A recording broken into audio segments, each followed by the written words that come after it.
Hello everyone, welcome back to my YouTube channel Reena academia. Hope you all are doing good. तो आज का हमारा ये सेशन कंप्यूटर पे माइक्रोसॉफ्ट एक्सेल पे रहेगा, जो कि एग्जाम के लिए बहुत ही इम्पोर्टेंट चैप्टर है.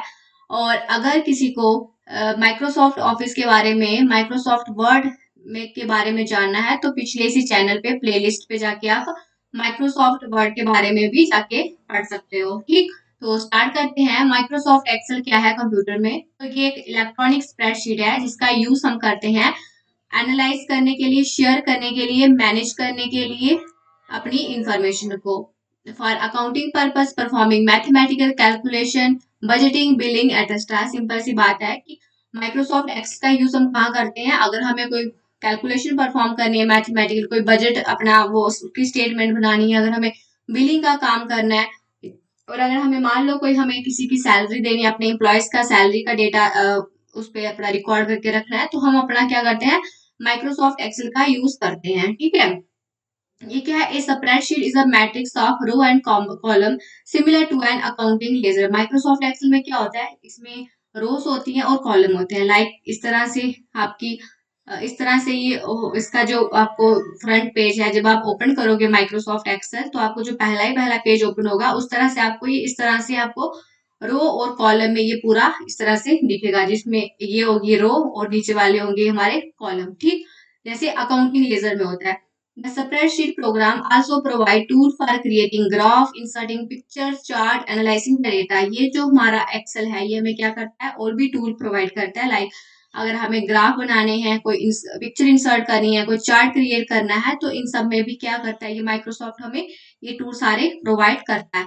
जैसे कि हो गया हमारा कोरेल, हो गया प्रो, स्नोबॉल हो गया, लोटस, एप्पल नंबर. तो ये सारे क्या है? माइक्रोसॉफ्ट एक्सेल के ही आगे एग्जाम्पल्स हैं. ठीक, तो अब आगे जाते हैं कि अगर हमें एमएस एक्सेल को अपने कंप्यूटर में स्टार्ट करना है तो कैसे करेंगे. तो पहले हम पहला ऑप्शन है हमारे पास कि हम स्टार्ट बटन पे क्लिक करेंगे. देन हम क्या करेंगे? रन ऑप्शन पे क्लिक करेंगे. फिर एक रन डायलॉग बॉक्स जो होगा वो स्क्रीन पे दिखेगा. Now type Excel on text box and press enter. उस जो आपको डायलॉग बॉक्स दिखेगा वहां पे आपको क्या करना है? सिर्फ एक्सेल को वहां पे इंटर करना है और आपको टाइप करना है और फिर अपना इंटर की प्रेस कर देनी है, तो आपका जो एमएस एक्सेल है वो ओपन हो जाएगा. दूसरा ऑप्शन है कि आप स्टार्ट बटन पे जाओ. स्टार्ट बटन पे जाओगे तो आपको वहां पे ऑल प्रोग्राम का ऑप्शन दिखेगा. ऑल प्रोग्राम में आप जाके माइक्रोसॉफ्ट ऑफिस में जाओगे. जैसे जैसे आप क्लिक करोगे वैसे वैसे ये ऑप्शन खुलते जाएंगे. माइक्रोसॉफ्ट ऑफिस में जाके आप माइक्रोसॉफ्ट ऑफिस एक्सेल जो भी लेटेस्ट वर्जन चल रहा होगा, तो आप उस पर जाके अपना क्लिक कर सकते हो. तो इस तरह से क्या हो जाएगा? आपका माइक्रोसॉफ्ट एक्सेल जो है वो आपके कंप्यूटर में ओपन हो जाएगा. जो by default the name of blank spreadsheet is book.xlsx, where xls and xlsx are the extension of ms excel spreadsheet. by default जो आप पेज पहला जो पेज होगा उसका पेज का नाम by default क्या रहेगा? Book one XLSX. ये बाय डिफॉल्ट उसका नेम होगा. और जो ये डॉट एक्सएल वो क्या होती है? एक्सटेंशन होती है. ठीक है, याद रखना एग्जाम में पूछते हैं कि बताओ माइक्रोसॉफ्ट एक्सेल में कौन सी माइक्रोसॉफ्ट एक्सेल की एक्सटेंशन है. तो यहाँ पे आपको एक्सएलएस दिया होगा, ये भी दिया होगा, कोई दो तीन और देगा, तो आपको पता होना चाहिए कि माइक्रोसॉफ्ट एक्सेल की जो एक्सटेंशन होती है वो एक्सएलएस होती है या एक्सएलएसएक्स होती है. वो डिपेंड करता है कि आपका वर्जन कौन सा है. ठीक है, अब आगे है, एक बार देख लेते हैं कि जो माइक्रोसॉफ्ट एक्सेल है वो हमारा कैसे दिखता है. तो ये है उसका फ्रंट पेज. ठीक, जैसे आप ओपन करोगे अपना माइक्रोसॉफ्ट एक्सेल अपने कंप्यूटर में, तो आपको कुछ इस तरह का जो इंटरफेस है वो दिखेगा, जिसमें आपको मेन्यू बार रहेगा, आपका टाइटल बार रहेगा, फार्मूला बार रहेगा, standard tool bar, ribbon, active cell, row, column, sheet tab. तो ये सारे आपको दिखेंगे. तो जान लेते हैं. सबसे पहले आपको दिखेगा टाइटल बार, जो कि यहाँ पे लिखा हुआ है. क्या लिखा है? Book one Microsoft Excel. वो मैंने आपको बताया कि बाय डिफॉल्ट बुक वन ही लिखा होगा. ठीक है, तो ये आपका बाय डिफॉल्ट. तो ये है क्या? हमारे टाइटल बार है, जिसमें आपका मिनिमाइज का ऑप्शन आता है. आपको फुल अगर आपको पढ़ाई पेज देखना है तो ये ऑप्शन रहेगा, और ये क्लोज का ऑप्शन. ये सब किस में आते हैं? हमारे ये हमारे टाइटल बार में आते हैं. देन है हमारा मेन्यू बार. मेन्यू बार में आप देख सकते हो कि home, insert, page layout, formula, data, review, view, ये सारे हमारे किस में आएंगे? ये हमारे मेन्यू बार में आएंगे. देन ये आप ये देख सकते हो रिबन. रिबन दिया हुआ है इधर, यहाँ पे जो भी बीच में है, तो ये सारा हमारा क्या है? ये रिबन है. यहाँ से यहाँ आप आगे जो देखोगे ये सारे किस में आएंगे? रिबन में आएंगे. देन हमारे पास है फॉर्मूला बार। ये जो होता है, आप कुछ भी यहाँ अगर आप कुछ टाइप करोगे तो यहाँ पे उसका क्या दिखेगा, आपको फार्मूला बार जो है वो दिख जाएगा, ठीक है। फिर है स्टैंडर्ड टूल बार। ये हमारे कुछ और टूल बार है, स्टैंडर्ड टूल बार, ये जो सारे दिख रहे हैं। और फिर उसके बाद है हमारा जो मेन इंपॉर्टेंट है वो है एक्टिव सेल। एक्टिव सेल में जहाँ पे आप क्लिक करोगे, यहाँ पे आप काम कर रहे होगे तो वो हमारा क्या हो जाएगा, ये बॉक्स उस तरह से एक्टिव हो जाएगा, ठीक है। मान लो आप यहाँ पे कुछ टाइप कर रही हो तो ये जो सेल है ये ज्यादा, इसकी जो लाइन है ये ज्यादा डार्क हो जाएगा। डार्क का मीन्स कि आप ये जो सेल है वो एक्टिव है। फिर यहाँ पे आप इस साइड से आओगे, 1 2 आगे से आएंगे तो ये हमारा दिखाता है कि ये क्या है, हमारी रोज है। ये सारी क्या हमारी रोज है। और A B C D ये जो लिखी है ये हमारे क्या है, एक कॉलम है, ठीक है। और रो और कॉलम का जो इंटरसेक्शन और है बीच में, यही क्या है, हमारा सेल बोलते हैं इसको, ठीक है। Intersection of row and column is known as cell. फिर यहाँ पे आपको दिखेगी शीट टैब स्क्रॉलिंग बटन। यहाँ पे आप कौन सी शीट पे हो, अगर आप कितनी लंबी आगे आगे करना होगा, आप शीट 1 पे काम कर रहे हो, शीट 2 पे कर रहे हो, शीट 3 पे, आप जितनी चाहे यहाँ पे शीट जो अपनी ओपन कर सकते हो। यहाँ पे आपको यहाँ पे दिख जाएगा कि आप किस शीट पे काम कर रहे हो। फिर यहाँ पे आपको दिखेगा नीचे स्टेटस बार। ये जो है नीचे सबसे लास्ट में ये स्टेटस बार दिखेगा। फिर वर्कशीट ऐप जिसपे आप काम कर रहे हो, ये उस तरह की ये शीट दिख जाएंगी कि आप किस शीट पे अपना काम कर रहे हो। ठीक, यहाँ पे आपको हॉरिजॉन्टल बार है, ये जो दिख रहा है आपको, आप यहाँ से लेफ्ट राइट कर सकते हो। अगर आपको मान लो आप जे तक पहुंचो, आपको आगे का देखना है तो आप क्या करोगे, इस स्क्रॉल बार को इस साइड खींचोगे तो आप क्या करोगे, जे के आगे वाला जो होगा आपका के कॉलम, वहां पे आप देख सकते हो उसको। अब है यहाँ पे आपका जूम इन जूम आउट का। यहाँ से आपको, अगर आपको अपना जो इंटरफेस है ये बड़ा देखना है तो आप इसको प्लस प्लस पे क्लिक करोगे यहाँ पे। अगर इसको कम करना है तो माइनस पे क्लिक करोगे। आप इसके थ्रू भी इसको आगे पीछे कर सकते हो। आपको जिस तरह चाहिए आप अपना जो इंटरफेस है इसका बना सकते हो उस तरह। फिर यहाँ पे आपको साइड पे दिखेगी इसकी वर्टिकल बार है ये। यहाँ से क्या कर सकते हो, आपको मान लो यहाँ पे 14, आप 14 लाइन पे हो, आपको फिर 15 आगे नहीं दिख रहा है, 15 16 नहीं दिख रहे हैं, तो आप क्या करोगे, यहाँ को इसको प्रेस करोगे और इसको नीचे की ओर करोगे। नीचे करोगे तो आपको वो वाले भी दिख जाएंगे, नीचे ऑप्शन और दिख जाएंगे। तो ये अब इसको जो है इनका काम यही होता है, जो हॉरिजॉन्टल बार और वर्टिकल बार का आपको जिस पेज पे को देखना है तो आप इसको ऊपर नीचे करके ये अपने अकॉर्डिंग सेट कर सकते हो। तो ये थी हमारी जो माइक्रोसॉफ्ट एक्सेल की विंडो, वो कुछ इस तरह से दिखती है, ठीक। हाँ, तो ये सारे एग्जाम में पूछा भी जाता है कि रो को हम किससे डिस्क्राइब करते हैं, तो नंबर से हम रो को डिस्क्राइब करते हैं, और ABCD जो है कॉलम को हम ABCD से डिस्क्राइब करते हैं। ये बातें पता होना चाहिए। बाय डिफॉल्ट जो पेज होता है माइक्रोसॉफ्ट एक्सेल का, उसका होता है बुक 1 डॉट एक्सेल, उसकी एक्सटेंशन होती है, ठीक है। ये सारे मेन्यू बार क्या होती हैं, ये टाइटल बार क्या होती है, फार्मूला बार क्या होती है, ये आपको पता होना चाहिए। और जहाँ पे आप काम करोगे तो इसको बोलते हैं, पूरा ये होती है पूरी वर्कशीट विंडो, राइट। तो आगे पढ़ते हैं हम इसके कंपोनेंट। माइक्रोसॉफ्ट हमने इसके मेन मेन जान लिए, आगे हैं इसके कंपोनेंट। जैसे हमने बता दिया, टाइटल बार सबसे ऊपर जो होता है टाइटल बार है। It show the name of application and name of the file, ये दिखाएगा एप्लीकेशन नाम का। जैसे इस केस में क्या था, इसमें था हमारा बुक 1, ये था हमारा एप्लीकेशन का नाम, and name of the file. It consist of 3 control button, जिसमें मैंने आपको बताया एक मिनिमाइज होता है, एक मैक्सिमाइज होता है और एक क्लोज का ऑप्शन होता है, ठीक। मिनिमाइज का मीन कम करना है, मैक्सिमाइज ज्यादा करना है, बंद करना है, तो ये सारे आपको इसमें टाइटल बार में ऑप्शन दिख जाएंगे। रिबन क्या होता है, it consist of a panel of command which are organised into a set of tab. ये क्या होता है, एक पैनल होता है कमांड का जो कि ऑर्गेनाइज किया होता है इनटू सेट ऑफ टैब में। ये जो आप है यहाँ पे आप देख सकते हो, ये सारा क्या है, हमारा रिबन है। फिर उसके बाद आएगा टैब। टैब हमने पढ़ी, अलग अलग टैब्स होती हैं। जैसे मेन्यू बार में हमने देखा होम टैब है, इंसर्ट टैब है, पेज लेआउट टैब है, फॉर्मूला टैब है। तो टैब क्या होती है, on the ribbon it contain the button needed to edit character text and layout. आप अगर रिबन में जाओगे, यहाँ पे आप जाओगे, यहाँ पे आप देखोगे तो आपको यहाँ पे टैब दिखेंगी जिनका काम क्या होगा, अलग अलग काम होगा अपना अपना। तो यहाँ पे देखते हैं, सबसे पहले हमारी क्या आएगी, होम टैब आएगी, जो कि जिसमें कि क्या क्या रहेगा, हमारा क्लिपबोर्ड का ऑप्शन रहेगा, फॉन्ट का, अलाइनमेंट का, नंबर स्टाइलिंग का, सेल्स का, एडिटिंग का, ये सारे किसमें रहेंगे, हमारे इस होम टैब में रहेंगे। आप अगर होम पे क्लिक करोगे तो आपको ये सारे ऑप्शन जो है वो दिखेंगे इसमें, जो नीचे दिए गए हैं। इंसर्ट पे आप क्लिक करोगे तो आपको टेबल दिख जाएगा, आप टेबल बना सकते हो, चार्ट को ड्रा कर सकते हो, लिंक टेक्स्ट, ये सारा आपको इंसर्ट में दिख जाएगा। पेज लेआउट में आपको थीम्स अगर आपको बनानी है, पेज को सेट करना है, स्केल टू फिट मतलब वो करना है, शीट ऑप्शन अरेंज, ये सारे ऑप्शन आपको पेज लेआउट में मिल जाएंगे। फार्मूला टैब में आपको function, library, define names, formula, editing, calculation, ये सारे आपको फार्मूला टैब में दिख जाएंगे। अब डेटा टैब है, इसमें आपको एक्सटर्नल डेटा, कनेक्शन, सॉर्ट, अगर आपको कोई डेटा है एक्सटर्नल उसको आपको लिंक करना है तो ये सारे आपको यहाँ पे डेटा टैब में मिल जाएंगे।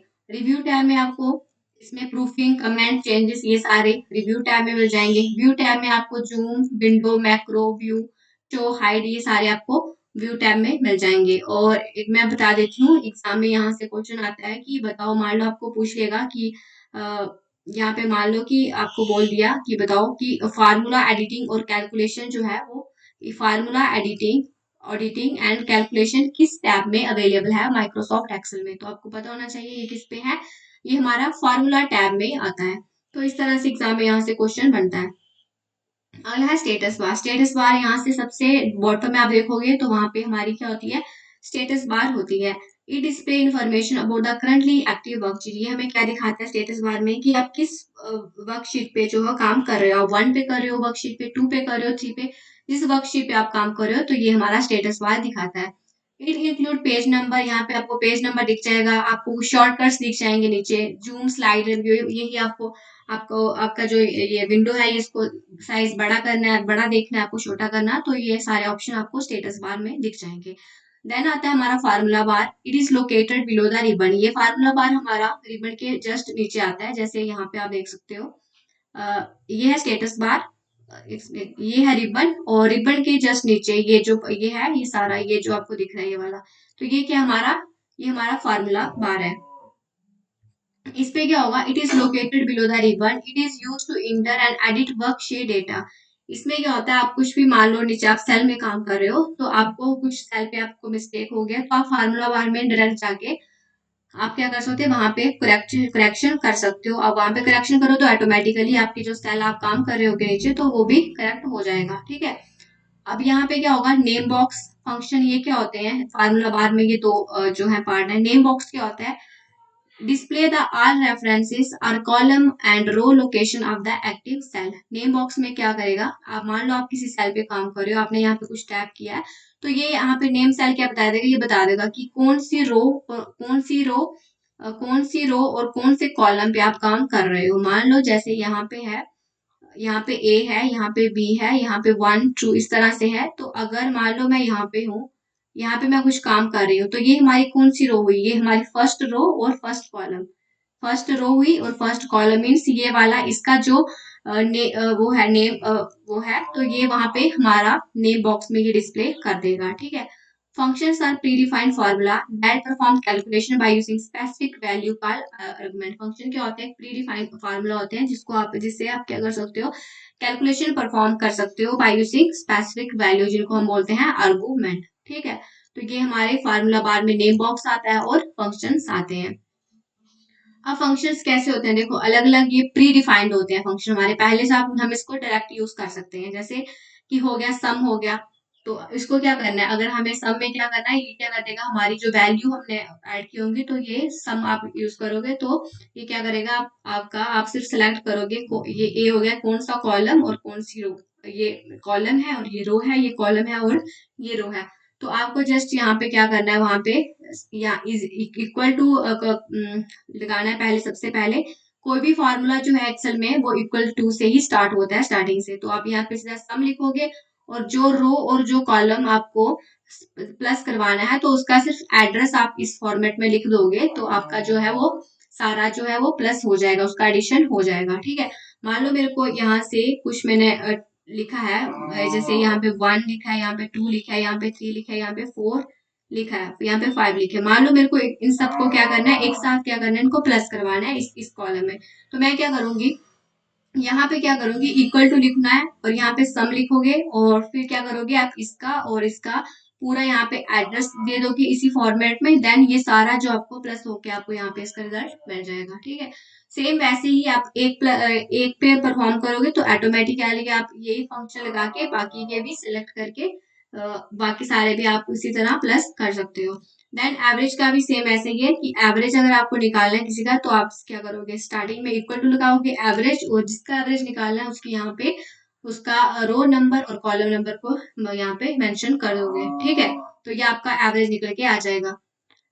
आगे है कुछ काउंट। काउंट मीन्स कि अगर आपको नंबर ऑफ सेल्स जिसमें हमारे नंबर हैं वो काउंट करवाने हैं तो आप सीधा काउंट लिखोगे, और कहाँ से करवाने हैं तो उसका अपना एड्रेस दे दोगे कि कौन सी रो और कौन सा कॉलम है, इस फॉर्मेट में आप लिख दोगे। वैसे ही मैक्सिमम, अगर आप मैक्सिमम बताना है कि आपको दो नंबर में से पूछना है कि मैक्सिमम कौन सा है, तो आप मैक्स लिख के ये फंक्शन लगा के जो दो नंबर रहेंगे तो उसमें से आप बता सकते हो कि इसमें से सबसे बड़ा नंबर कौन है। मान लो आप में से आपके पास 5 6 7 8 नंबर है, तो आप वहां से उसका कॉलम रो नंबर लिख के ये सेम ऐसे जहां तक, मान लो यहाँ से 1 से लेके मेरे को 10 तक जो है इन सबका क्या बताना है, 1 2, जैसे यहाँ पे लिख देती हूँ 1 2 3 4 5 6 7 8।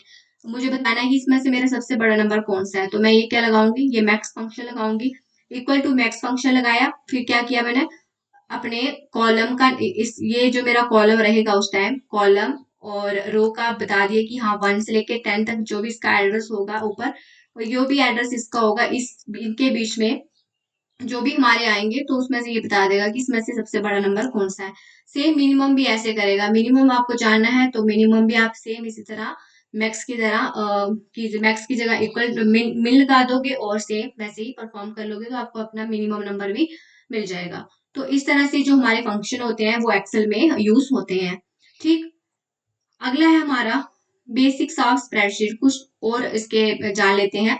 जैसे स्प्रेडशीट है, स्प्रेडशीट क्या है, सेम एक्सेल को स्प्रेडशीट बोलते हैं। एक सॉफ्टवेयर टूल है that let one inter calculate manipulate and analysis set of number, जिसका काम क्या है, कैलकुलेशन करना है और एनालाइज करना है नंबर्स को, उनको मैनिपुलेट करना है। तो ये काम है हमारा स्प्रेडशीट का। The intersection of each row and column is called cell. Intersection, यहाँ पे रो और कॉलम का जो इंटरसेक्शन होता है उसी को हम क्या बोलते हैं, उसको हम सेल बोलते हैं। A cell is an individual container for data it may hold।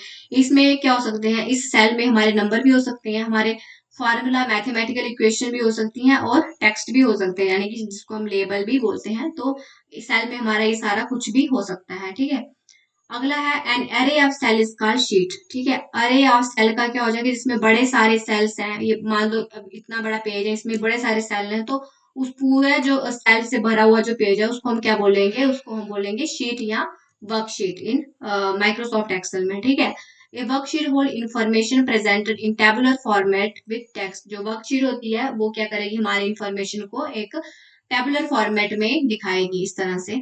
ठीक है, इस तरह से वो दिखाएगी।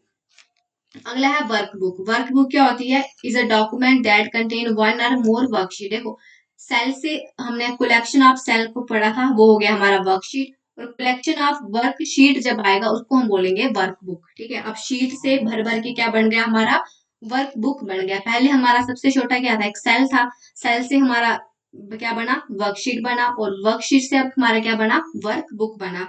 मीन्स की कलेक्शन ऑफ वर्कशीट जो होगा उसको हम क्या बोलेंगे, वर्कबुक बोलेंगे। Each new workbook has created 3 worksheet by default. हर एक जो न्यू वर्कबुक होगी उसमें 3 वर्कशीट होंगे बाय डिफॉल्ट। बाय डिफॉल्ट क्या, आपको 3 ही वर्कशीट दिखेंगी, यानी कि शीट 1 शीट 2 शीट 3। ठीक, अगला है row is given a number that identify it start from. Row को आप कैसे रिप्रेजेंट करते हैं, यहाँ से 1 2 3 4 जो होंगी कैसे, इस तरह से ये हमारी दिखाएगी रो को। और कॉलम हमारे कैसे रिप्रेजेंट होंगे, ए से जेड, फिर ए जेड, इस तरह से हमारे क्या हो जाएंगे, हमारे कॉलम। कॉलम हमारे अल्फाबेटिकल नंबर में रिप्रेजेंट होते हैं और रो हमारी जो होती है वो नंबर में हम उसको रिप्रेजेंट करते हैं। अगला है हमारा एक्टिव सेल। एक्टिव सेल वही है जिसपे हम करंटली वर्क करते हैं, वो हमारा एक्टिव सेल होता है। ये सेल पॉइंटर क्या होता है, is a cell boundary that specify which cell is active at that moment. Cell pointer क्या दिखाता है, ऐसी बाउंड्री की कौन सा सेल हमारा एक्टिव है इस टाइम। ठीक है, अब फार्मूला क्या है, formula is an equation that calculate the value to be displayed. If formula must begin with equal to sign is equal to. ठीक है, माइक्रोसॉफ्ट एक्सेल में आपको याद रखना है कि कोई भी फार्मूला अगर हम लगा रहे हैं तो उसका जो स्टार्ट होगा वो इक्वल टू साइन से ही स्टार्ट होगा। पहले हम इक्वल टू लगाएंगे, उसके बाद हमें कुछ सम करवाना है, उसके बाद हमें कुछ एवरेज निकालना है, कुछ भी करना है तो हम सबसे पहले हम क्या लगाएंगे, इक्वल टू लगाएंगे। ठीक है, तो ये हो गया हमारा फार्मूला। अगला है cell address is use to specify the intersecting of row and column of letter and number on worksheet. Cell address क्या बताएगा? उस सेल का एड्रेस मीन्स की जैसे मान लो मैंने आपको बताया कि ये 1 2 3 4 हमारे पास नंबर है, ये हमारे रो को दिखाते हैं, ABCD हमारे जो है कॉलम को दिखाते हैं, ठीक है, इस तरह से।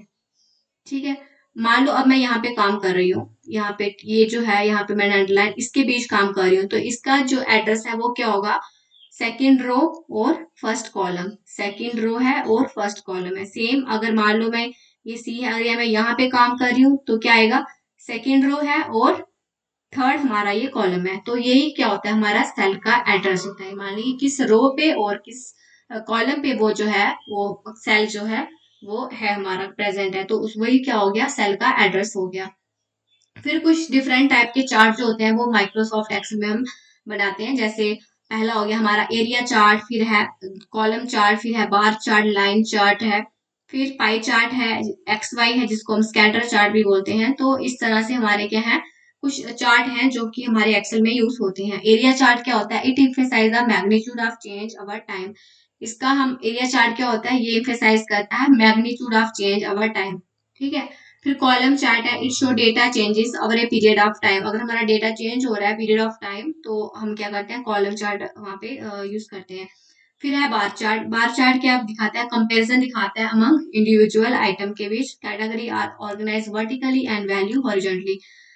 यहाँ पे क्या होगा? हॉरिजॉन्टली और वर्टिकली हम क्या करते हैं? अपनी वैल्यू को यहाँ पे रखते हैं, तो ये हमारा क्या हो जाएगा? बार चार्ट होगा। लाइन चार्ट होगा, यहाँ पे आपको लाइन दिखेंगी इस तरह से, लाइन चार्ट। ठीक है, it show trend in data equal interval is useful for depicting the change in value over period of time.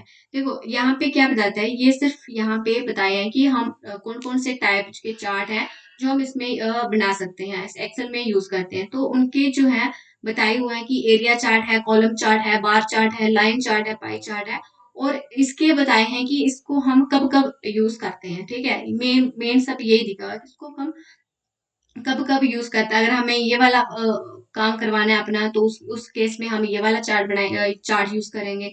ये वाला पर्टिकुलर काम होगा तो उसके लिए ये वाला चार्ट होगा। तो यही उन्होंने ये बताया है इस पूरे चार्ट्स में। ठीक है, अब अगला जान लेते हैं। सेम पाई चार्ट है, एक्स वाई के बारे में भी आगे दिया हुआ है। अगला है कंपोनेंट। अब कंपोनेंट भी होते हैं चार्ट के। मान लो मैंने कोई एरिया कॉलम चार्ट लिया है, चार्ट तो है हमारे पास कि हम कब बना रहे हैं, लेकिन जब हम चार्ट ड्रा करते हैं तो उसमें कुछ चीजें रहती हैं।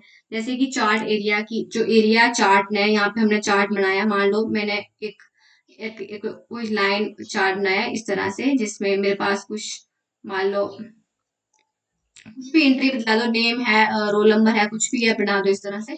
तो चार्ट एरिया मीन्स की total region surrounding the chart. Chart area means कितना जो एरिया है उस चार्ट के सराउंडिंग, तो वो हमारा चार्ट एरिया हो गया।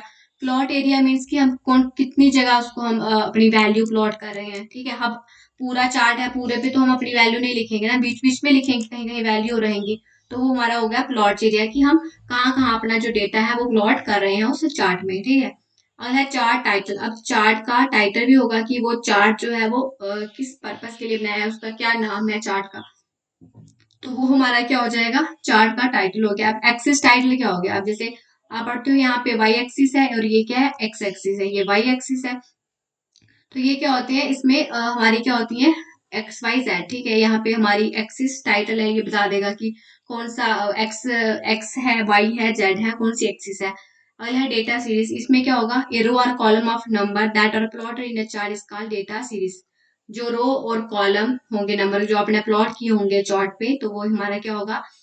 हमारा डेटा सीरीज हो जाएगा। अब ग्राइंड लाइंस होती हैं, ये क्या होती हैं? हॉरिजॉन्टल वर्टिकल लाइंस होती हैं जो कि इंसर्टेड होती हैं टू इनहेंस रीडेबिलिटी, उसकी रीडेबिलिटी को इनहेंस करने के लिए उनको हम बोलते हैं ग्राइंड लाइंस। ग्राइंड लाइंस ऐसी होती है जैसे हमारा इस तरह से, आप देखते हो इस तरह से क्या होती है? ग्राइंड लाइंस होती हैं। तो ये हमारे बताए हैं कि कंपोनेंट क्या होते हैं चार्ट के। ये ज्यादा पढ़ने की डिटेल में आपको जरूरत नहीं है इसकी, कंपोनेंट ऑफ चार्ट पढ़ने की, बट हाँ ये इतना बेसिक बेसिक जान लो कि कौन कौन से चार्ट जो हम उसमें एक्सेल में यूज करते हैं। ठीक है, सिंपल सी ये याद रख लो। अब अगला है, क्योंकि यहाँ से और भी बड़े सारे क्वेश्चन एग्जाम में पूछे जा सकते हैं, तो चार्ट से इतना एग्जाम में नहीं पूछा जाता है, कंपोनेंट से नहीं पूछा जाता है, बट हाँ आप इतना याद रख लो कि कौन कौन से चार्ट जो होते हैं वो एक्सेल में हम यूज करते हैं। अगला है हमारा हाँ, अगला है हमारा legend it help to identify various plotter data series. इसका यूज हम कहाँ करते हैं कि अगर हमें ये दिखाना कि हमने कहाँ कहाँ पे अपना जो डेटा है प्लॉट किया है, तो इसका हम वहाँ पे यूज करते हैं। डेटा लेवल क्या होता है? It provide additional information about a data marker, हमें एडिशनल इन्फॉर्मेशन प्रोवाइड करता है डेटा मार्कर की। डेटा टेबल क्या हो गया? It is defined as a range of cell that are used for testing and analysing outcome on a large scale. Data table क्या करता है? ये क्या होता है?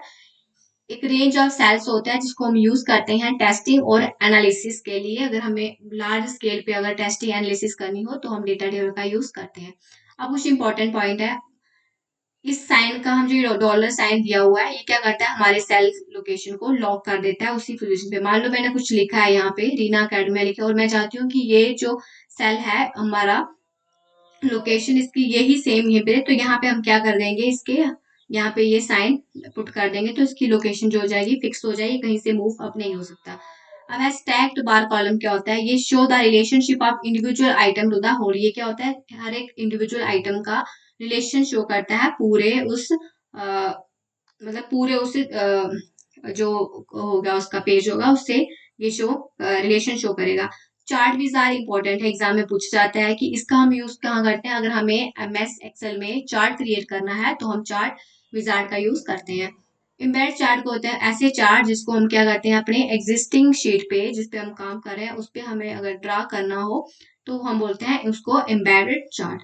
तो ये थे हमारे कुछ इंपॉर्टेंट पॉइंट माइक्रोसॉफ्ट एक्सेल से। अब कुछ इसकी इंपॉर्टेंट कीज हैं जो कि एग्जाम में पूछी जाती हैं, इसके शॉर्टकट्स हैं, ठीक है। जैसे F2 का यूज कहाँ करता है? अगर हमें किसी सेल को एडिट करना है। F5 है अगर हमें किसी स्पेसिफिक सेल पे जाना है। F7 है अगर हमें स्पेलिंग चेक करनी है। F11 क्रिएट चार्ट है। कंट्रोल प्लस शिफ्ट प्लस ये अगर हमें करंट टाइम बताना है अपने टेबल पे। वैसे कंट्रोल प्लस ये कॉमा लगाएंगे तो करंट डेट आ जाएगी। ये जो मैं बता रही हूँ ये सारे इंपॉर्टेंट है। इंसर्ट न्यू वर्कशीट करनी है तो आप इसका यूज करोगे। तो उस तरह से और भी यहाँ पे कीज हैं, ये कुछ तो सेम ही है। कंट्रोल ए क्या करा? पूरी अपना वर्कशीट सिलेक्ट हो जाएगा, बोल्ड हो जाएगा, यहाँ से इटैलिक हो जाएगा। यहाँ पे आपको लिंक को कोई इंसर्ट करनी है, यहाँ पे अंडरलाइन का ऑप्शन, यहाँ प्रिंट का ऑप्शन आ जाएगा, यहाँ पे अंडू का ऑप्शन आ जाएगा, यहाँ पे मिनिमाइज का ऑप्शन आ जाएगा, यहाँ पे मैक्सिमाइज का ऑप्शन आ जाएगा। तो ये जो है कुछ कुछ तो सेम ही रहेंगे एक्सेल और ऑफिस वर्ड में और प्रेजेंटेशन माइक्रोसॉफ्ट प्रेजेंटेशन पॉइंट में, तो ये सारी सेम ही रहेंगी। बट हाँ कुछ कुछ जो उनका फंक्शन अलग है तो आपको ये याद रखना है। तो यहाँ पे कुछ मैंने आपको शॉर्टकट कीज दी हुई है, तो आप इसको एक बार देख लेना, ये इंपॉर्टेंट भी है एग्जाम के लिए। ज्यादा नहीं है, जो जो आपको थोड़ा आप कर पाओ उसको अच्छे से कर लेना। जैसे यहाँ पे कुछ कुछ दिन जो ज्यादा बड़ी है वो याद नहीं है उनको छोड़ सकते हो, बट हाँ बेसिक बेसिक यहाँ से आप याद कर लेना। तो ये था हमारा माइक्रोसॉफ्ट ऑफिस था। और आगे हम अगली वीडियो में हम माइक्रोसॉफ्ट पावर पॉइंट पढ़ेंगे डिटेल में। तो जहाँ जो जो मैंने पॉइंट बताए हैं आपको एक्सेल में उसको अच्छे से पढ़ना, और जहाँ पे मैंने बोला है कि एग्जाम में यहाँ से आता है क्वेश्चन तो उसको थोड़ा और उस पर ज्यादा फोकस करना। और अगर आपको वीडियो ये अच्छी लगे तो वीडियो को लाइक शेयर और सब्सक्राइब जरूर करना।